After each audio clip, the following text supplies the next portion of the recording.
Todos los libros un libro, un programa de Alberto Sansegundo para Radio Universidad de Salamanca. Reseñas literarias cada miércoles a las 7 de la tarde en el aula 89. Llegamos al miércoles 7 de la tarde, que es el día en que la universidad, en la radio de la Universidad de Salamanca, se emite el programa Todos los libros un libro, en un mes además muy propicio para los libros en Salamanca, porque estamos de plena feria del libro, además con una duración interesante. Y el protagonista de este programa, Todos los libros un libro, es Alberto Sansegundo, que ya se encuentra al otro lado de la pantalla. Buenas tardes, Alberto. ¿Qué tal? Buenas tardes. Sí, aquí estamos hasta cenada rodeados de libros y una feria interesante con un centro Mm. inevitable, teniendo en cuenta que Carmen Martín Gaite es salmantina y se cumple este año su centenario. Ha estado en el centro el otro día, hace poco, estuvo presente José Teruel, que es el autor de esa biografía sobre la escritora, Ujú. y al que yo traje aquí hace unas semanas a propósito del estupendo trabajo preliminar a la edición de Nada de Carmen Laforet, ¿no? Ujú. Hoy No sé si has seguimos. leído tú ese libro sobre No, Carmen Martín Gaite. este libro lo he comprado. Lo tengo esperando y como tengo tantas cosas que leer, lo dejo porque, como creo que ya comenté, el 8 de diciembre, con esa antelación jugamos, el Sí. 8 de diciembre de este año, que se cumplen exactamente los 100 años del nacimiento de Carmen Martín Gaite, quiero presentar esa biografía de la escritora y también el que quizás sea de entrada, porque si se analiza con más precisión, la respuesta es otra, quizás sea el más destacado, el libro de Karen Batingaite, o al menos el desencadenante de su carrera, que es Entre visillos, con Ujú. el que ganó el Nadal en el 50 y tantos, ¿no? Esos dos libros, Entre visillos y la biografía, estarán aquí la semana del 8 de diciembre de 2025. Esperemos que todo pueda desarrollarse con normalidad. Yo creo que Pero bueno, sí, yo también creo que sí. Vamos a poner todo nuestro empeño en que así sea. sí, bueno, y también es interesante en el sentido de que quienes nos sigan ya lo saben, pero que en cualquier caso conozcan también cuáles son un poco los planteamientos. Hay infinidad de libros interesantes, yo voy leyendo, voy intentando ubicarlos en un calendario y bueno, cuando puedo sacar la reseña la saco. En este caso no es que no tenga la reseña, es que no tengo ni siquiera leída la, Ujú. la biografía. Pero bueno, este verano sin duda va a caer, ¿no? Muy bien. Entonces, ya no, estamos en otra serie de estas a las que no estamos tan acostumbrados, perdón, últimamente, una serie vinculada al fin de la Segunda Guerra Mundial en Europa, ¿no? Que fue en estos últimos días de abril, primeros de mayo. Hablábamos hace unos días bueno, el suicidio de Hitler y a continuación la rendición alemana. Y bueno, los dos libros que traje la semana pasada eran dos ensayos, dos aproximaciones de corte histórico, Prométeme que te pegarás un tiro y La mecánica del exterminio, dos libros formidables, evidentemente con interés menor para quien nos sigue desde una perspectiva más de novelística, de ficción. Son libros más, como digo, más académicos, quizá extraordinariamente interesantes. Es verdad que el tema, teniendo en cuenta sobre todo además la reiteración con la que yo me centro en él, puede resultar cansado para quienes nos siguen. Lo digo porque evidentemente hay menos audiencia. Yo tengo el seguimiento del programa de YouTube y hay menos audiencia en este tipo de programas más ensayísticos. Curiosamente también la poesía interesa menos en general a nuestra audiencia, pero bueno, me permito aclarar que no voy a ser condescendiente con criterios de Yo creo que lo que seguimiento. más interesa es la novela, ¿no? Y yo creo Sí, que dentro de claramente, la ¿no? La novela novela. quizás el género negro, me parece. O Sí, sea, la me parece el novela, pero signo de bueno, los tiempos. sí, no solo eso, interesa una novela. Debe haber muchos profesores entre los oyentes, porque también los libros que tienen que ver con la educación, con el impacto de la tecnología y sobre la lectura, esos tienen bastante repercusión. Pero en cualquier caso, como digo, bueno, yo quiero presentar una muestra muy variada de todos los géneros, a la medida que pueda, de estilos muy distintos, y obviamente hay una subjetividad incurriendo con una cierta reiteración en aquellas materias, en aquellos aspectos que me resultan a mí mismo más interesantes. Y este de la Segunda Guerra Mundial me parece muy atrayente, aparte a pesar de ser muy duro, ¿no? Mm. Atrayente y duro son dos términos que sirven para el libro de hoy. Hoy traigo una novela, el enfoque es diferente, una novela que tiene claramente una dimensión también documental y en ese sentido se aproxima a los de la semana pasada, ¿no? Hay un punto realista, muy documentado, que estaba con otro rango en los dos ensayos precedentes, ¿no? Pero sin duda estamos ante una novela con un aspecto o una vertiente claramente ficcional, ¿no? Ujú. Se trata de un voluminosísimo libro, La fábrica de canallas, de cerca de 1000 páginas, del escritor alemán Chris Kraus, publicado ya en 2022, bueno, hace 3 años, por la editorial Salamandra, en traducción de Isabel García Adánez. Ah, quiero hacer una mención previa al título, porque no sé si por decisión de la traductora, yo creo que no, muy probablemente será la empresa editora. El título originario, no lo sé pronunciar, Das kalte Blut, la sangre fría, ha sido sustituido en nuestro país por La fábrica de canallas.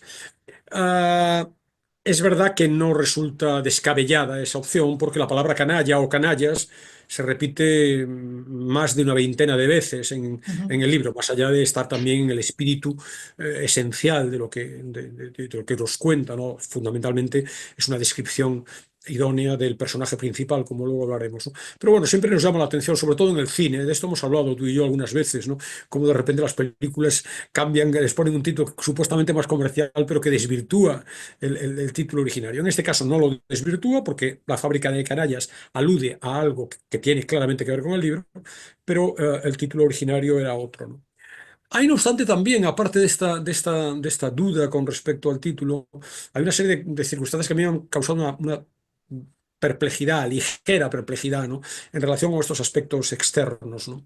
La editorial presenta en la pestaña habitual para este tipo de menesteres, ¿no? A Chris Kraus como alemán, en concreto de Gotinga, que está, bueno, un municipio de la Baja Sajonia en el centro del país.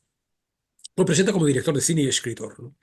Además, lo presenta en el primero de los ámbitos como responsable, como cineasta, guionista y realizador de una decena de películas y documentales. Y también en el segundo ámbito nos dicen que es autor de 4 novelas, la tercera de las cuales, de 2017, es esta que hoy comento, ¿no? Sin embargo, en ese apunte editorial y en muchas biografías que yo he intentado rastrear en Internet para salir de dudas, ahora contaré cuál es la duda, se omite un dato que, sin embargo, el propio autor confiesa en la sección de agradecimientos finales del libro, ¿no? Que más que confiesa, parece confesar, porque tengo mis dudas sobre ello, ¿no?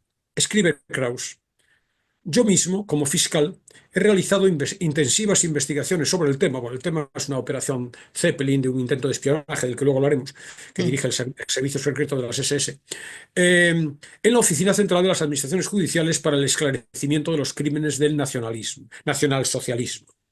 Bueno, al parecer entonces, a partir de esa declaración, Chris Cross fue o es fiscal, ¿no? Y es precisamente en esas condiciones, en esa circunstancia, lo que le permitió el acceso a documentos que le iban a servir para luego redactar parte del libro. El problema es que yo no he encontrado esa referencia biográfica de Chris Cross en ninguno de los textos en alemanes, de ninguna página, por supuesto en la Wikipedia, ni siquiera en la pestaña introductoria de la editorial, ¿no? Entonces, la importante duda que me queda es: fiscal en sentido literal, perteneciente a la carrera fiscal, y por tanto esas investigaciones las hizo en el curso de un proceso y por tanto quizá le da una cierta mayor fiabilidad a la información. O por el contrario, bueno, me he tomado la molestia de buscar el término fiscal en el diccionario de la academia, y hay una tercera acepción que es persona que averigua o delata operaciones ajenas. Mm. Cuando dice Chris Kraus, yo mismo como fiscal investigué, se está refiriendo a esto. Yo creo que en cualquier caso, si ese es el sentido, yo creo que la traductora debería haber optado por un Debería haber término, optado por otro término. Sí, sí. claro, menos Ujú. equívoco, ¿no? Porque Sí. nos induce a un enigma hoy por hoy, para mí, irresoluble, ¿no? Ah, en la fábrica de canallas, que como digo es un libro extraordinario, pese a la extensión, como siempre digo, los adjetivos consabidos, ¿no? De lectura atractiva, magnética, arrebatadora, ¿no? Se lee en muy poco tiempo, ¿no? Parte de un hecho que tiene que ver con la historia de la familia del autor. Un momentito Eh, antes de continuar, Alberto, ¿por qué se le ha puesto esa portada? Porque es que me resulta muy curiosa la portada, no sé si aparece ahí la explicación de esa sí, la mano portada con una manzana, ¿qué no, no es una significa eso? inscripción. La portada es una manzana. La manzana tiene un extraordinario valor simbólico en la Ajá. novela, como luego contaremos, ¿no? Y ahí hay un mordisco, hay unas señales de Ujú, unos dientes, lo que puede parecer una inscripción, son las señales de unos dientes, ¿no? Luego ujú. contaré Vale. esa especie de desencadenante simbólico de la historia, ¿no? Está muy bien escogida la imagen, aparte de que es muy atractiva, ¿no? Entonces, bueno, él descubrió, el autor, ya adulto, que uno de sus abuelos y también un hermano, un tío abuelo, exactamente un tío abuelo de él, del que guardaba un recuerdo entrañable y cariñoso, había sido un sanguinario dirigente nazi que como oficial de las SS había tenido un papel destacado en infinidad de actos terribles que incluían pues torturas y fusilamientos. Él escribe en una entrevista, el autor: tienes la memoria de tu abuelo como una persona que ha jugado contigo a gatas, en cuyo regazo has estado, y de pronto descubres esto. Esa es la idea. Ahí está todo. Entonces, a partir de esta revelación perturbadora, evidentemente, ¿no? Y siniestra a la vez, Krauss inventa un personaje. Konstantin Kodja, Kodja es el modo en el que se le llama, Mm. Solm, que es el apellido, un individuo muy complejo cuya trayectoria abarca desde su participación en el régimen nazi, donde llega a ser, tampoco sé si lo pronuncio bien, Obersturmführer, es decir, una especie como de teniente en las SS, hasta después de la guerra, su implicación en los servicios de inteligencia, operando como agente doble o triple, o casi a lo mejor podríamos decir cuádruple, en la CIA. Luego hablaremos de la presencia de la CIA en esta novela, pero también en el espionaje de la Alemania occidental, la URSS, e incluso en el Mossad israelí, ¿no? Entonces, por de pronto hay una base biográfica incuestionable, confesada por el propio autor. Eh, Quiero decir que desde el punto de vista también un detalle curioso para quienes estén un poco más interesados en cotilleos del mundo editorial, este Krauss es primo de Sigrid Krauss. Sigrid Krauss fue la creadora y la impulsora entusiasta del sello Salamandra en Ujú, España, ujú. que luego ha vendido hace nada, hace un lustro, hace 5 años lo vendió a, como en estos fenómenos que se dan en el mercado editorial, bueno, dos grandes grupos, Planeta por un lado y Penguin Random House. Salamandra lo ha vendido en este momento a Penguin Random House, pero la que sacó y desarrolló y creó la marca realmente y la impulsó en España fue Sigrid Krauss, que es, como digo, prima de Chris Krauss, ¿no?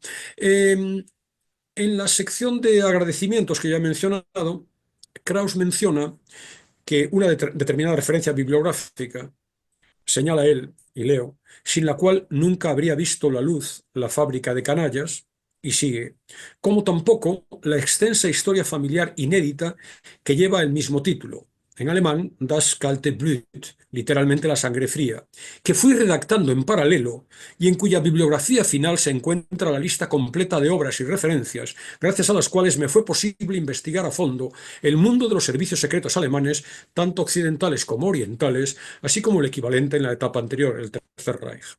Bueno, entonces aquí ya me quedan más dudas.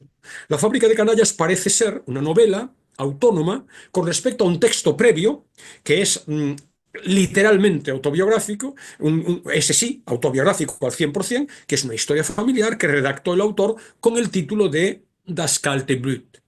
Pero claro, supuestamente en esos agradecimientos esa historia familiar sería inédita. Así lo declara. Ujú. Sin embargo, en una entrevista posterior, fíjate que hay una serie de enigmas, no solamente con el título, de pequeños problemas. Esto es como el Quijote casi. Sí, claro, cuestiones menores, pero yo no creo que sean voluntarias, conscientes e Ujú, inducidas, ¿no? ujú. Él afirma haber publicado en una entrevista esa historia familiar en una tirada reducida para uso exclusivamente de su familia. Entonces, por otro lado, nos sorprende que en un libro como este, en donde las 900 páginas realmente, para su mejor comprensión, la bibliografía hubiera venido muy bien. Sin embargo, no la incluye aquí. E incluye la bibliografía en ese supuesto documento de uso familiar en donde a priori pudiera resultar menos interesante si estamos contando una historia familiar para informar a mis familiares, ¿no? De cuál ha sido la trayectoria de ese abuelo, tío abuelo, en función de las circunstancias. Bueno, en cualquier caso, tengo que decir que la página de la editorial alemana de Chris Kraus, para quien esté interesado, que es Diógenes Verlag, ahí hay una bibliografía muy exhaustiva, con 48 páginas muy densas, que quizá deduzco yo, es esa bibliografía que está en la historia familiar, que a su vez es el origen o el germen de esta novela que vamos a leer, ¿no? Ujú. Para confundir todavía más las cosas, en la nota preliminar, todo esto que cuento se refería a los agradecimientos finales, en la novela, en la nota preliminar de la novela, Chris Kraus, con una retranca que yo podría calificar sin reparo de gallega, hace una introducción que todavía nos sume un poco más en la incertidumbre, ¿no? Leo. Muchas de las circunstancias, acontecimientos históricos y catástrofes del siglo XX que tienen un papel importante en este libro son bien conocidos, pero no todos. Algunos despertarán asombro y se le irán negando con la cabeza, y parecerán tan estrechamente vinculados a los mecanismos de la novela que cabría tomarlos por pura invención. Lo cierto es que solo una pequeña parte de los hechos y aferes políticos relatados son imaginarios, y los personajes que nunca existieron son muy pocos, y no necesariamente los más insólitos. Con todo, tanto las personas como las acciones descritas aquí tan solo tienen entidad dentro del mundo ficticio de esta novela. Fuera de su marco, puede ser que las cosas sucedieran así o de otra manera. De manera que uno no le acaba quedando muy claro. Sí, hay una hay una base biográfica muy intensa, pero hay muchos personajes que son inventados. Sin embargo, la mayor parte de ellos, incluso los más insólitos, son absolutamente reales, y es una novela. Y por tanto, fuera de esta novela, no sabemos si los hechos sucedieron así o de otro modo, aunque muchos de ellos sean fácilmente contrastables. De manera que tenemos, aquí se apuntaba ya en esta introducción, una historia del siglo XX. Es uno de los frentes por los que el libro es interesante, ¿no? Es verdad que circunscrito a un ámbito muy particular, pero es una historia del siglo XX. La historia comienza de una manera retrospectiva. Se sitúa en 1974. Estamos en un hospital de Baviera, y ahí languidece el personaje principal, Kolja Solm, que tiene 65 años y tiene una bala de imposible extracción alojada en la cabeza. No le ha afectado a sus capacidades cognitivas, habla con normalidad, comprende con normalidad, se desenvuelve con normalidad, pero tiene una bala que no puede extraerse y que por tanto requiere de entrada su presencia en el hospital. Está acompañado en la cama aledaña por otro paciente, un joven, Basti, Sebastián, pacifista. Estamos en el 74. Un hippie, nos dice literalmente un hippie auténtico de 30 y pocos años, que también es hospitalizado. Bueno, tiene también una circunstancia muy particular. Tiene un tornillo de titanio en su cráneo, una especie de válvula, que de vez en cuando lo introduce en una vía y drena el líquido cefalorraquídeo y libera de esa manera la presión intercraneal, porque también es una lesión de una extraordinaria trascendencia, ¿no? Entonces, la historia nos la va a contar el protagonista principal, que es Kodja, se la va a contar a Basti. Entonces, se crea ahí una simbiosis muy interesante, porque, bueno, para Colm, Basti es un interlocutor muy favorable. En general es impasible, muy tranquilo, Sí, escucha sus historias se deja con una contar, ¿no? relativa Ujú. placidez, entre otras razones porque tiene una situación física, el chico, que lo limita, ¿no? Y además tiene un espíritu sosegado, es un hippie, tiene una visión del mundo cercana a la filosofía zen, y además, bueno, uno de los elementos de humor, muchos, que hay, pese a lo dramático del tema, que ahora comentaremos, que hay en el libro, consigue que una enfermera que lo cuida, Gerda, no sé cómo se pronuncia, introduzca subrepticiamente en el hospital a pequeñas píldoras o no tan pequeñas de hachís, y por tanto entre su nirvana particular por su modo de pensar y el que le induce la droga, pues es un hombre que vive muy tranquilo y escucha con una cierta placidez, digo, no del todo, los discursos, las batallitas de su compañero. Por otro lado, bueno, para Coleman también es para el propio chico también es muy interesante la presencia del antiguo SS, porque, bueno, le permite debatir, como digo, con un cierto sosiego, pero le permite debatir sus tesis y confrontarlas con alguien mayor. De manera que tenemos ese juego inicial, se nos abre la novela en la cama del hospital en el año 74. Entonces, la novela La fábrica de canallas es el relato en primera persona en el que Colla, retrotrayéndose a los inicios del siglo XX y siguiendo un orden que normalmente es cronológico, pero constantemente la novela vuelve al presente del 74 y por tanto estamos moviéndonos en esos dos planos. Y nos cuenta, como digo, la trayectoria de su familia, que es era una familia perteneciente a la minoría alemana de Letonia, y a través de la historia de su familia, también la suya propia y la de un hermano un poco mayor, Hubert, que es Hub, también como apócope, Solm. De manera que el relato atraviesa varias décadas, desde 1905 hasta este 1974, al que me he referido, con algunos saltos temporales que van estructurando la narrativa, ¿no? Entonces, a través de la remembranza de Colla, siguiendo los vaivenes de su memoria, que es muy lúcida, ¿no? Bueno, el lector va repasando la realidad muy agitada de la Europa de ese siglo pasado, siguiendo una trama novelesca muy atractiva, apasionante realmente, que va conectando los episodios de la tragedia colectiva que desencadenó el horror del nazismo con las muy singulares peripecias personales y familiares de los dos hermanos, unidos además entre ellos por unos vínculos muy complejos que no sé si voy a poder destripar. No quiero destripar, pero no sé si voy a poder dar cuenta de ellos sin destriparlos, de amor y de amor y odio, ¿no? Y todo ello envuelto en una estructura que incluye una red de intrigas, de violencia, de espionaje, de traiciones, de dobles juegos, de engaños, de venganzas, también de enamoramientos, de infidelidades, de pasiones imposibles, que incluyen, por supuesto, claro, episodios bélicos y situaciones y acontecimientos de relevancia histórica, pero hay también una dimensión íntima y personal muy interesante, que luego hablaremos. E incluso hay notas, apuntes, digamos, gotas de thriller, ¿no? Porque hasta el final de la novela no sabemos cuál es la razón por la que Colla está con una bala en el cerebro, eh, internado en ese hospital, ¿no? De manera que es un libro, como digo, que tiene muchos frentes. Ahora intentaré detallar algunos de ellos, ¿no? Pero que es atractivo como quizá lo principal, ¿no? El principal atractivo ya es podríamos llamar, la pura potencia narrativa del autor y la capacidad del relato, de cualquier buen relato, de encandilarnos, de subyugarnos, de mantenernos, digamos, atentos a la pantalla, ¿no? Atentos a las páginas en este caso, ¿no? La historia familiar es curiosa.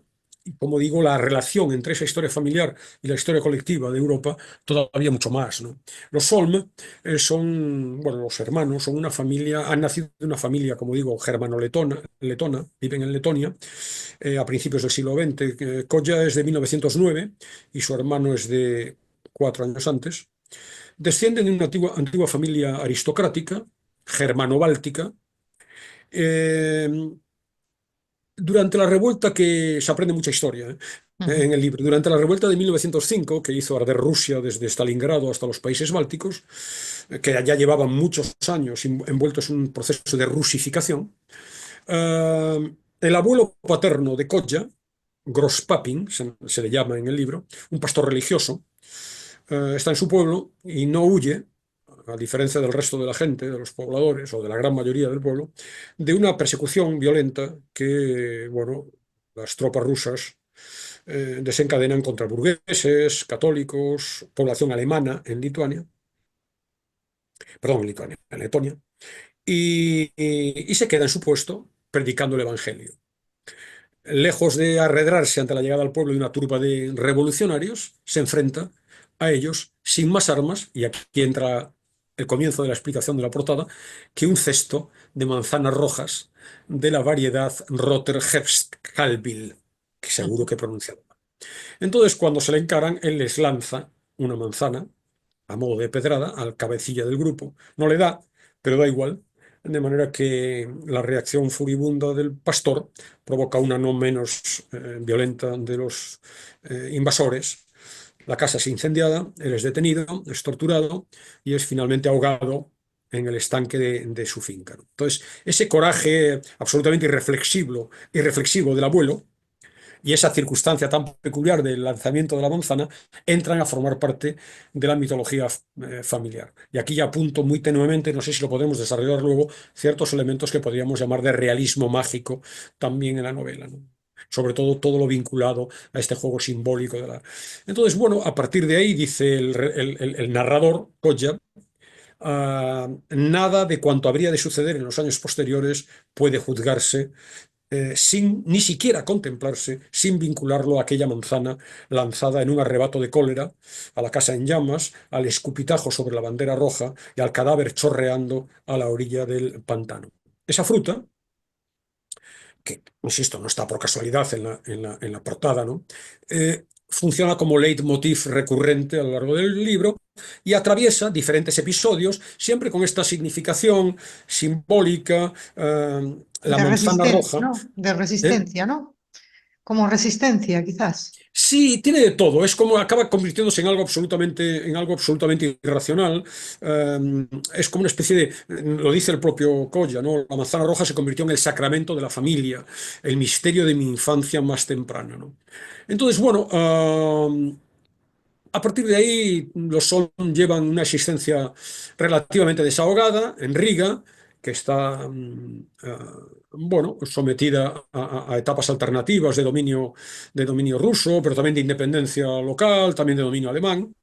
El padre, el padre de ellos, no se somete al dictado de su padre, del abuelo de los hermanos, que quería que continuara la estirpe familiar de pastores religiosos, se dedica a otra cosa, se dedica a las bellas artes, se va a Berlín, se va a Roma, se va a Florencia, y al final, cuando regresa a Letonia, pues se encuentra como profesor de dibujo de Anne-Marie Sibylle Delphine von Schilling, que es una baronesa de rancio abolengo que acaba por ser su esposa, ¿no? De manera que eh, él, con los contactos de la mujer, empieza a desempeñarse como profesor de dibujo, como pintor de los nobles, que pasan todos por su caballete. Y en este clima de holgura económica y de reconocimiento social vienen al mundo los dos chicos que son criados entre algodones, tienen recuerda, tres criadas de nombre Ana, una de ellas, Ana Ivanova, que era a su vez el ama de llaves de su abuelo, pues sigue fiel con ellos,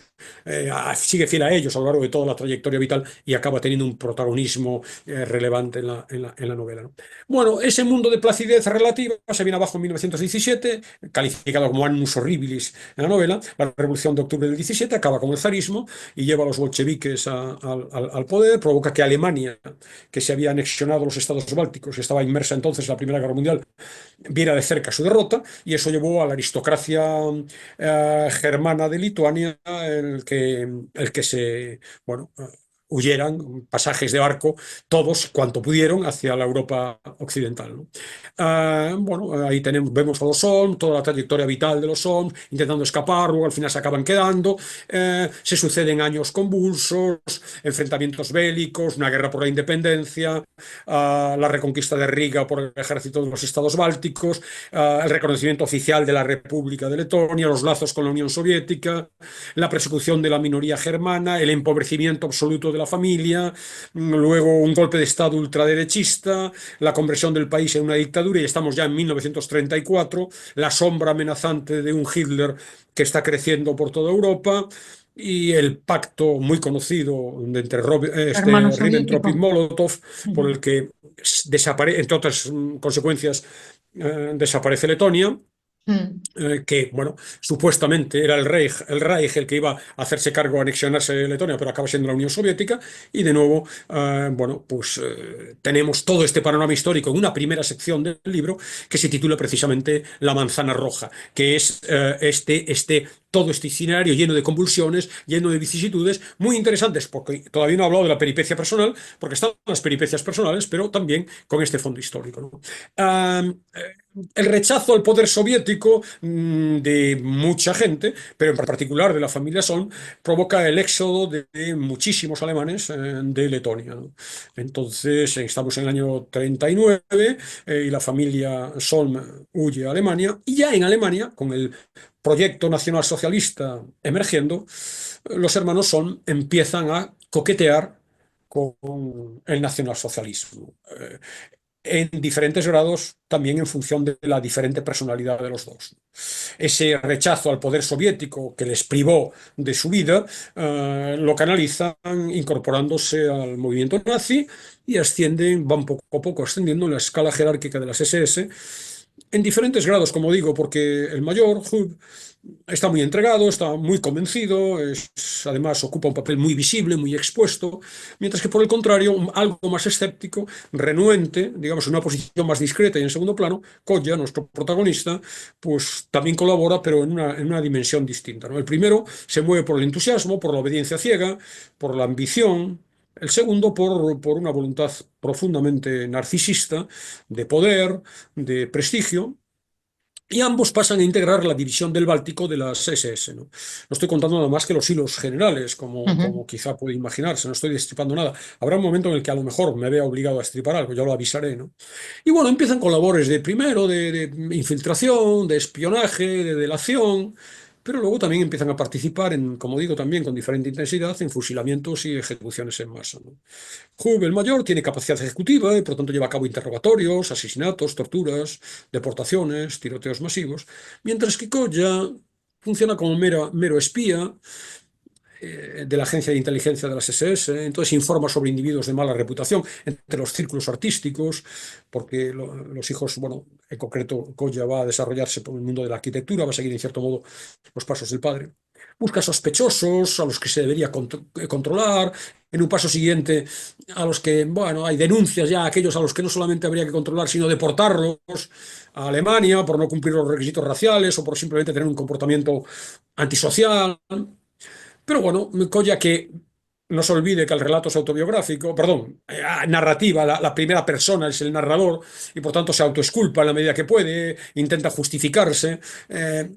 Sin embargo, permanece claramente al tanto de lo que ocurre, entonces es consciente de las barbaridades que se están cometiendo. Todo esto, este ascenso en las SS se da cuenta en la segunda parte del libro, La Orden Negra, en donde tenemos todo el desarrollo no exento de violencia de distintos escenarios de la locura hitleriana, ¿no? Desfiles presididos por los altos cargos nazis, confinamientos en el gueto de Riga, detenciones y expulsiones de judíos, y también hay escenas en Polonia, en el este de Europa, ametrallamientos masivos, diferentes operaciones, ¿no? La tercera parte del libro, que son cuatro, la tercera parte también es muy interesante. Quien ha sido espía una vez lo será toda la vida, dice Koya en un momento determinado, y se nos cuenta en esta tercera parte el desempeño de Koya como espía para la Gestapo, que ya se había dado en las primeras etapas, y ahora ya en diferentes destinos fuera de Alemania. Entonces, ahora Koya es un espía del Tercer Reich en París, siempre, casi siempre también en lugares cercanos a la frontera de la Unión Soviética, contacto también, por lo tanto, con el espionaje soviético, y vemos cómo después de la guerra es detenido, es recluido, es torturado en la Lubyanka, que es el antecedente del KGB, y bueno, como es un hombre con muy pocos escrúpulos y tiene una extraordinaria voluntad de supervivencia, pues acaba colaborando también como informante del servicio de la inteligencia del Kremlin, ¿no? Entonces, en la tercera parte del libro, que se llama El Ternero de Oro, nos cuentan todas esas peripecias en donde se desenvuelve como agente doble. También lo hace, lo de ser agente doble, que al final acabará por recibir la Orden de la Bandera Roja de Moscú y la Orden del Mérito de la Alemania Occidental, y acabará cobrando dos pensiones de dos países distintos. Ujú. Y esto se nos cuenta en una tercera sección, en donde ya vemos una Alemania ocupada después de la guerra por cuatro potencias: Estados Unidos, Inglaterra, Francia y la Unión Soviética. Entonces él se mueve en un equilibrio muy peligroso, espiando para todas las partes, con una ambigüedad moral al menos dudosa, trabaja para la inteligencia alemana, entra en contacto con la CIA, y esta es otra dimensión del libro muy interesante, porque como contábamos aquí hace muchos meses o quizá algún año, en Maniac, el libro de Benjamin Labatut, de la misma manera que Estados Unidos se hizo cargo de los grandes científicos que muchos de ellos habían colaborado con el gobierno nazi, pero luego lo recuperó porque toda esa inteligencia no se podía perder, también aquí nos informamos a través de este libro cómo la CIA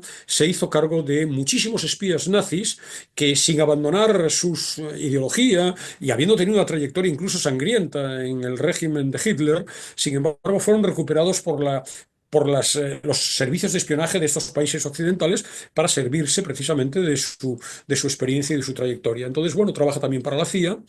Y en esta tercera sección del libro es muy interesante también porque tenemos ya un laberinto de maquinaciones, de complots, de dobles juegos, de intrigas, de traiciones, también de acciones secretas, de corrupción, con presencia de la CIA, del KGB, de la Stasi, de la Alemania del Este, del Mossad israelí, del Servicio de Inteligencia alemán.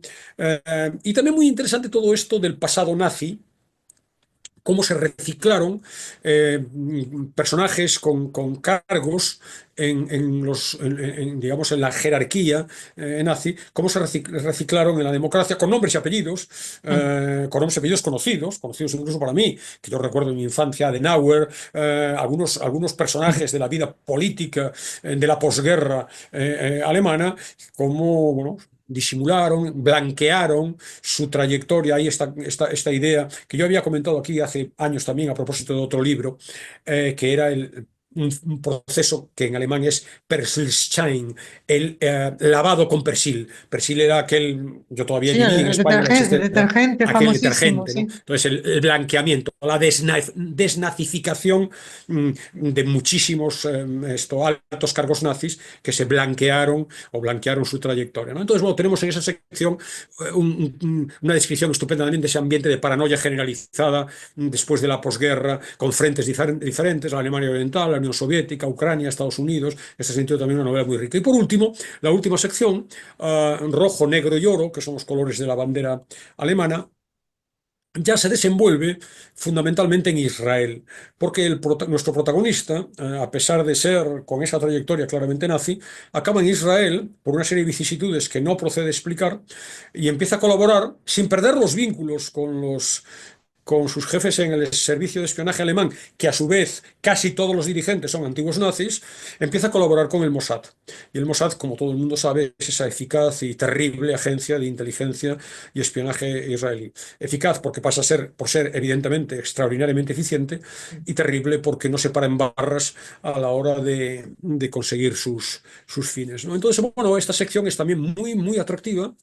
También se aprenden muchas cosas entonces acerca de los procesos legales de desnazificación, a la persecución, a las venganzas, a los secuestros y hasta también los asesinatos de antiguos criminales de guerra del nazismo por parte del Estado de Israel, a los atentados con la mano más o menos visible de Israel detrás en el mundo entero, con un anclaje particular menor, pero interesante, en la masacre que quizá tú recuerdas, yo sin duda, de Múnich contra los terroristas palestinos de la organización Septiembre Negro en los Juegos Bueno, Olímpicos decir, no la recuerdo, se de han hecho muchas mil novecientos setenta y se han dos hecho Tú eras muy joven, ¿no? películas, se han hecho Pero películas yo sí que lo sobre recuerdo, ello. yo lo recuerdo perfectamente, ¿no? Y está Mm. recreado también en la novela, ¿no? Entonces, bueno, este es, digamos, el panorama histórico que está de fondo, como ves, en 4 etapas claramente delimitadas, pero todo esto interrelacionado con la propia peripecia personal y familiar de Colla, las relaciones con sus padres, con su hermano y con su hermanastra. Y de esto todavía no he hablado y tengo que hablar, ¿no?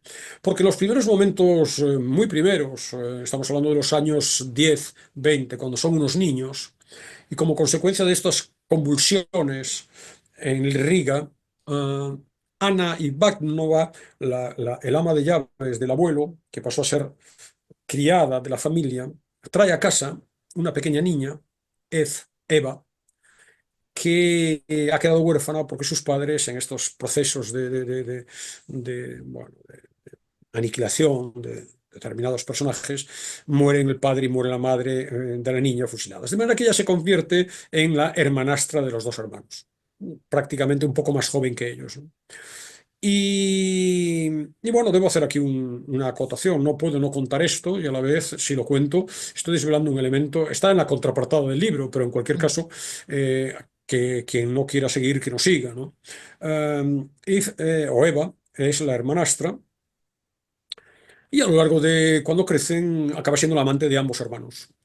Y estas peripecias personales, con todos los conflictos de toda índole, sentimental, moral, que se producen entre ellos, forma parte de uno de los ejes esenciales de la novela, ¿no? Entonces, no solamente tenemos esos hechos externos que marcaron una etapa convulsa en el siglo pasado en el viejo continente, sino que tenemos, bueno, pues la dimensión íntima, la indagación en el alma de los personajes, sus interrelaciones, sus conflictos, su evolución, sus sentimientos, sus ideas, con estas circunstancias particulares, muy particulares realmente, de la vida personal y familiar. La figura del padre, este pintor con una vida muy particular también, se dedica a pintar también cuadros, digamos, galantes, con escenas más o menos explícitas de sexo para vender y esos cuadros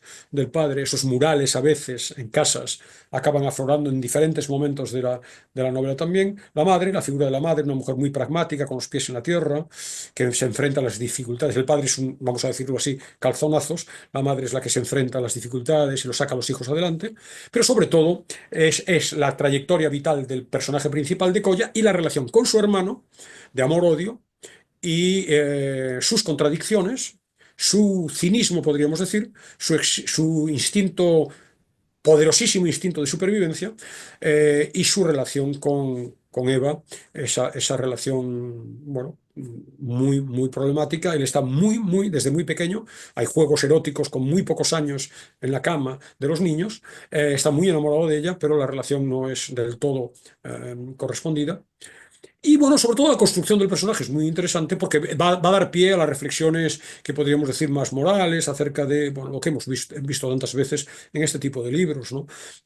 ¿Cómo es posible que alguien supuestamente normal, con afecto, con ternura, con capacidad para querer, sin embargo, luego contemple, al menos con una cierta indiferencia o con una cierta distancia, sin implicarse, eh, o participe incluso abiertamente? De hecho, Mm. participa abiertamente, no del mismo modo exagerado en el que lo hace su hermano mayor, pero sí participa en algún asesinato.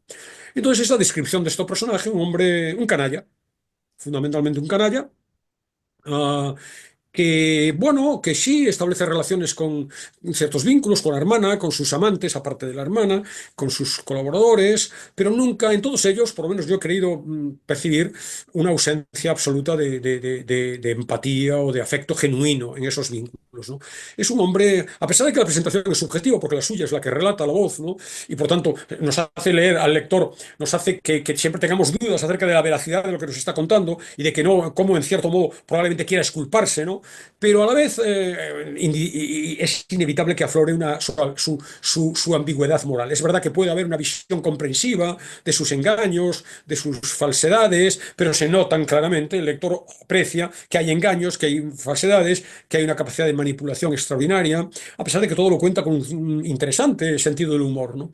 Entonces, bueno, es un canalla en un sistema que los fabrica por millones. Ujú. De manera que hay muchas apariciones de ese término. Yo me portaba como un canalla, dice claramente de sí mismo, ¿no? Entonces, este retrato psicológico y moral del personaje es fundamental en la novela y ahí son muy importantes para contribuir a la fotografía del personaje, las diferencias con su hermano, que hay un conflicto permanente, un conflicto que es trágico, realmente, que es encarnizado, realmente, y que está alarvado desde la infancia, quizá por unos celos por la relación con la hermanastra recién llegada, la relación de cada uno de ellos, pero también sobre todo con la presencia de Eva, ¿no? Ujú. Que es una figura nuclear del libro, ¿no? Entonces, bueno, es que no quiero desvelar muchas más cosas, pero sí diré que es un personaje fascinante, una mujer independiente, decidida, muy libre, con principios, muy comprometida y que vive, claro, con angustia casi trágica la relación con los hermanos, porque esa relación es oculta, no para Koya, pero sí para Hub. Hub no Ujú. sabe la relación paralela. Una relación hecha de amor, de celos, de traiciones, llena de tensiones emocionales y morales que atraviesan todo el relato. Y además, y esto lo tengo que desvelar, también que no que interrumpan la emisión, quien no quiera verlo, porque hay otro elemento todavía que le da más ambigüedad. Esta niña nace en una familia, llega a la casa de los Son sin origen en principio, pero después de ciertas investigaciones nos damos cuenta de que, se da cuenta el lector, que resulta ser judía Y ello contribuye todavía mucho más a la conflictividad, porque está teniendo relación con dos dirigentes SS, siendo judía. Y además, no solamente eso, para salir adelante en ese mundo acaba consiguiendo una especie de certificado ario falsificado y acaba trabajando, porque ya acaba siendo médico, acaba trabajando como médico en Auschwitz, lo cual todavía, bueno, le da evidentemente unas peripecias novelescas al asunto, pero complica todavía mucho más toda esta idea bueno, todo el conflicto moral que atraviesa a todos los personajes, ¿no? Ella, fruto de su compromiso como judía y en contra de un régimen que aborrece, acaba marchándose a Palestina al terminar la guerra, y eso es lo que va a permitir que nuestro personaje principal, Koya, acabe yendo a Israel también, y allí colaborará con los servicios secretos israelíes, en este caso sin doblez, evidentemente entregada a la causa del pueblo judío. Debo contar también que hay una niña, una hija, Anna, de la cual no voy a contar cuál es su filiación paterna ni cuáles son las circunstancias que la hacen aparecer en el libro y la importancia extraordinaria que tiene la novela. Pero como ves, bueno, sí que lo apunto para que se vea que hay muchos frentes, muchas dimensiones, son 900 y pico páginas, Ajá. obviamente dan para mucho, pero... Pero bueno, hay muchos elementos extraordinariamente interesantes. Insisto, además de esta dimensión histórica, que está muy bien, esa vertiente íntima, está, bueno, toda esta cuestión moral, que es, bueno, las reflexiones a las que induce sobre la reconfiguración. O sea, dentro de lo histórico hay algo que yo no conocía con ese grado de intensidad, que es el mundo interno del espionaje, que lo describe de maravilla. Y Sería el un mundo poco interno. como John le Carré, ¿no? Algo similar.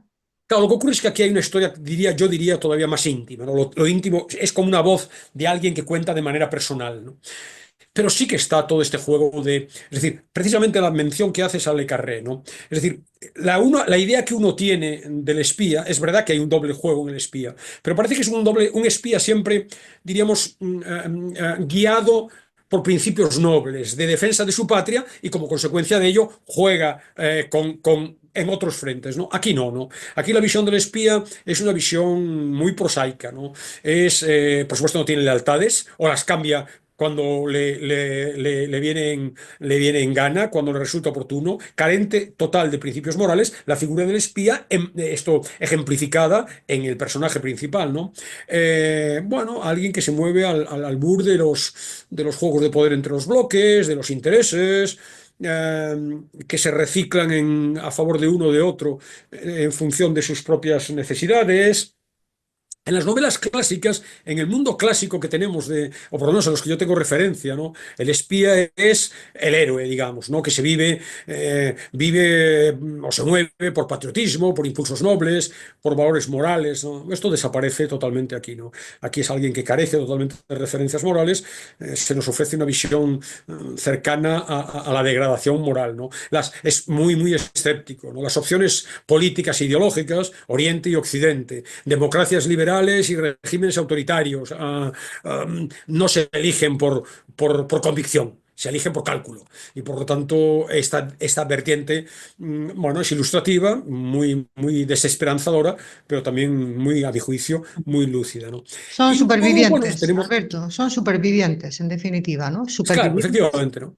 Efectivamente, ¿no? Entonces, bueno, cuestionan con ese afán de supervivencia, cuestionan el concepto de inocencia, culpabilidad, el dualismo, lealtad, traición, heroísmo, cobardía, bondad, maldad, incluso víctima, verdugo, ¿no? Bueno, desde cierto punto de vista, Goya puede ser una víctima, pero a la vez ha sido verdugo, ¿no? Bueno, entonces ese desbarajuste de ese desdibujamiento de los rasgos éticos es muy notable en la novela y se personifica en la figura de Colla. También están apuntados de refilón, no de manera, digamos, ensayística, eh, otras cuestiones relacionadas con este asunto y que suscitan el debate intelectual y filosófico, ¿no? La conveniencia de recuperar y mantener la memoria del pasado, la idea de la verdad histórica frente a los intentos de ocultación o de reconstrucción o de instrumentalización del pasado interesado, ¿no? La impunidad, esto ya lo hemos hablado, ¿no? Que en relación con el pasado nazi gozaron muchos colaboradores y dirigentes nazis, ¿no? Como bien Um, sabemos en España. Claro, claro, ¿no? Entonces, por eso es muy actual en ese sentido, ¿no? Esta otro frente, ¿no? Que ya hemos hablado también aquí en otras ocasiones, ¿no? Esta pervivencia del régimen nazi en la política alemana actual, ¿no? Y por extensión en una parte importante del mundo occidental, ¿no? Mm. Eh, entonces, bueno, estamos viendo fenómenos en este momento que pueden hacernos pensar en el mundo entero en esto y estamos viendo el ascenso de partidos que reivindican abiertamente ese pasado nazi, ¿no? Todo eso está, ¿no? Porque en realidad ese blanqueamiento permitió, no ya otros episodios que hemos visto aquí en otras novelas de criminales nazis que huyen y que se esconden en Alemania bajo identidades ficticias, ¿no? Pero es que aquí estamos hablando de dirigentes que acaban siendo dirigentes de una democracia cuando tienen en su trayectoria crímenes a sus espaldas, ¿no? Entonces es muy interesante la reflexión acerca de la catarsis que debe hacer un pueblo como el alemán y quizá otros, ¿no? Acerca de su pasado y que al parecer, pues en el caso concreto de Alemania, habiendo intentos de reconstrucción histórica, no se ha producido, ¿no? Luego la idea que siempre sale cuando hablamos de estos casos, cuando hemos hablado de Ucrania, cuando hemos hablado de Alemania otras veces, que es la idea de la banalidad del mal, ¿no? Esta idea de personajes normales y corrientes, en apariencia, capaces de convivir con el mal absoluto, ¿no? Y de infligirlo, ¿no? La idea de la culpa, de la redención, de la construcción de la propia identidad, que no siempre es fruto de nuestra voluntad, sino que como en el caso de Colla también, su identidad es un poco fruto de los azares, se va haciendo, se va incorporando, tiene que sobrevivir y para sobrevivir empieza a incorporarse a las SS y no es del todo elegido, no hay una convicción absoluta. Bueno, también el mundo de los secretos, de las revelaciones, de la ocultación, esta propia idea biográfica, ¿no? El que de repente un señor que era tu abuelo, benéfico y cariñoso, de repente ocultaba un pasado, ¿no? Y luego también me interesa, y cierro por mi parte con mi análisis, digamos, somero, recursos literarios estrictamente. Interesa, por ejemplo, algún elemento simbólico, singularmente el de las manzanas, ¿no? Por la narración en primera persona que identifica y permite, por lo tanto, acercarte más a la mentalidad y al pensamiento de alguien que no tiene nada que ver contigo, ¿no? Pero bueno, la narración en primera persona es en ese sentido muy, muy identificativa, ¿no? Luego, la estructura no lineal en un relato que en lo sustancial es cronológico, pero que admite también, bueno, saltos temporales, ¿no? Luego el uso del humor, que también refleja un cierto distanciamiento escéptico del narrador, que le quita hierro a algunas de los sucesos narrados, ¿no? Es un recurso que yo he leído críticas que lo critican, ¿no? Realmente, que lo cuestionan, ¿no? Muy controvertido, ¿no? Si estos temas de esta índole admiten un tratamiento no extremadamente humorístico, no abiertamente humorístico, pero sí hay pinceladas de una cierta ironía, ¿no? Luego la minuciosidad en las descripciones que nos transmite, que nos traslada al entorno, ¿no? Y luego hay infinidad de referencias literarias que confiesa abiertamente el propio autor. García Márquez, este juego que yo hablaba antes de realismo mágico está Ujú. presente. Pero también, bueno, él cita a Nabokov, cita a Henry Miller, hay erotismo en la novela también. John Irving, que es un norteamericano que no he traído nunca aquí, aunque yo he leído mucho, un fantástico constructor de narraciones poderosísimas, ¿no? Hay una referencia evidente, ¿no? A otro libro que he presentado hace muchos años y me he referido a él hace unas semanas, Las Benévolas de Jonathan Little, que también es un antiguo criminal nazi que cuenta su trayectoria, ¿no? Bueno, en definitiva, una historia muy, muy, muy atractiva, muy, muy, muy interesante, especialmente propicia para estos días en donde ya estamos viendo el verano encima y tenemos las vacaciones, especialmente propicia para largos días de lectura continuada. No debe leerse de un modo fragmentario porque se pierden las tramas.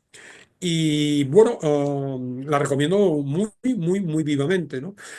Por todas estas razones. No sé, creo que no tenemos tiempo para leer nada. No, pero sí Y para la propuesta musical sí que hay. sí, para Alberto. música sí, una música espléndida, también aparentemente contradictoria con el mundo que relata, ¿no?